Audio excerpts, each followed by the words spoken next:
Hello and welcome to the Data Privacy Lawyer. My name is Funmi Owolabi and I'm the principal attorney at the firm.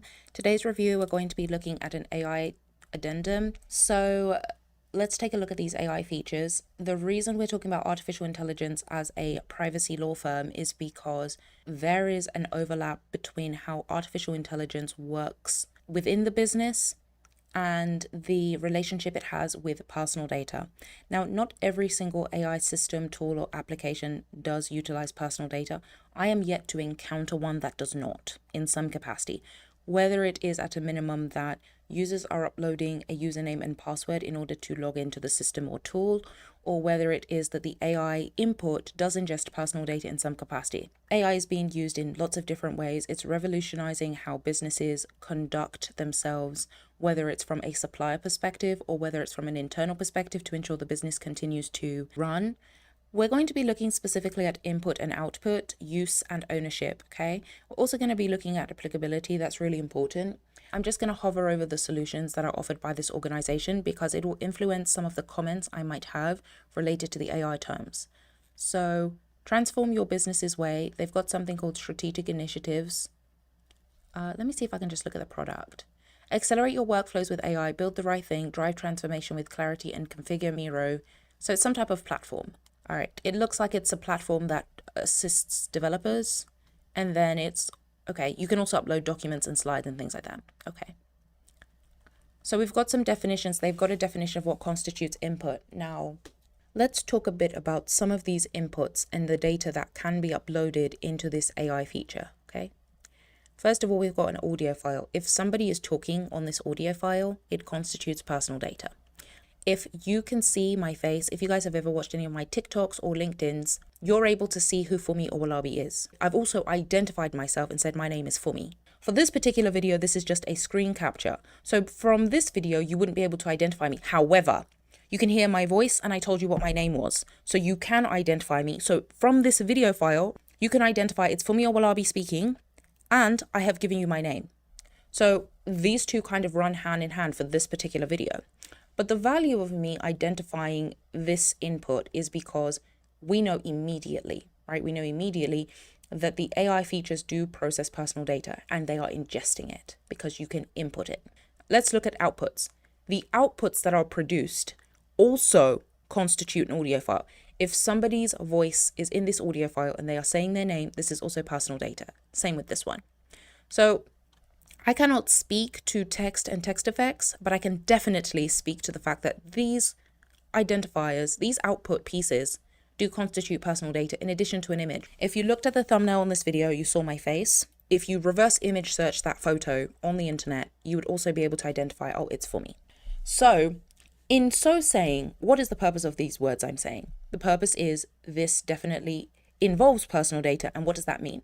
That means that there is likely the impact of data protection laws on how these AI features work. What does that mean for an organization? It means that if you're creating an AI feature, you also need to have privacy considerations.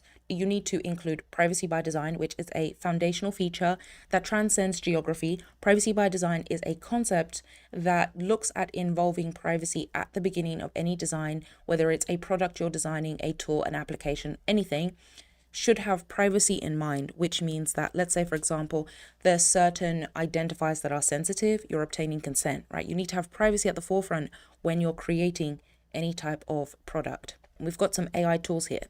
So the expectation is that given the fact that there's going to be inputs and outputs associated with these AI tools, personal data needs to be at the forefront because there are responsibilities that this organization has when it processes personal data, whether it's from a supplier context or whether it's from an internal perspective. Let's take a look at restrictions.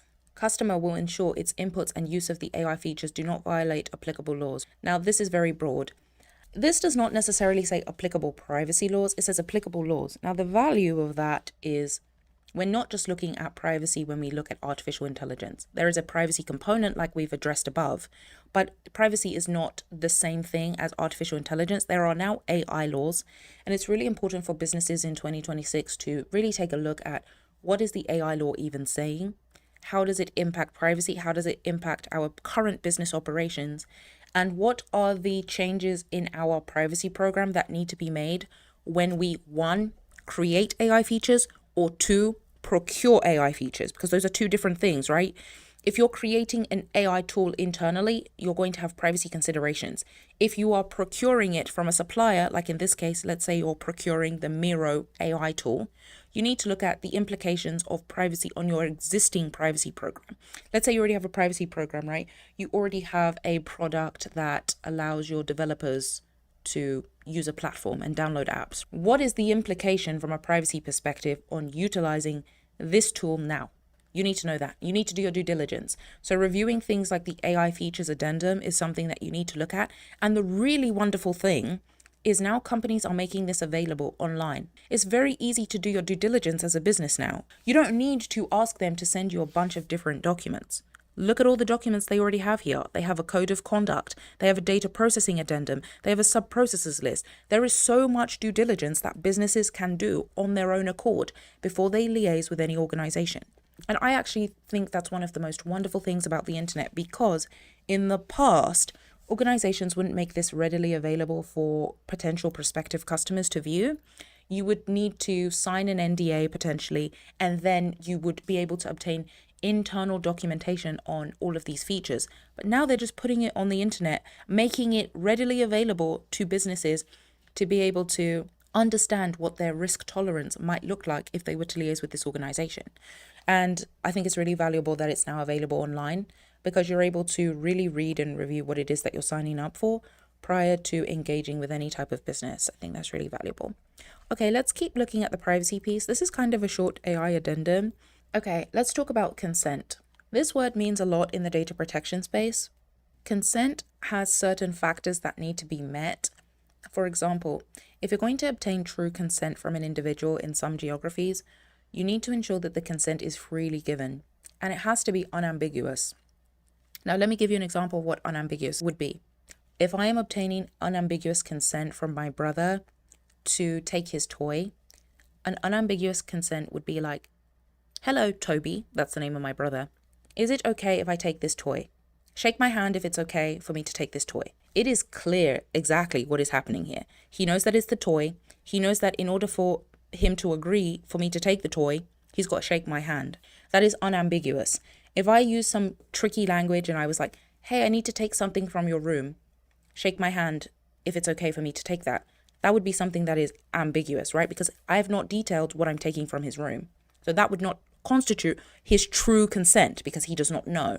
So this is very valuable, again, when you do your due diligence to see what it is that you're signing up for. It looks like this organization obtains consent prior to using your input and output. You need to be making sure that it is unambiguous. And what does their consent look like? That's something that this organization needs to figure out internally before they distribute it to their customers and prospects. Okay, I really hope you enjoyed this review. If you have any comments about what I've stated, leave a comment below. And if you like this type of content, subscribe, and I'll see you in another review.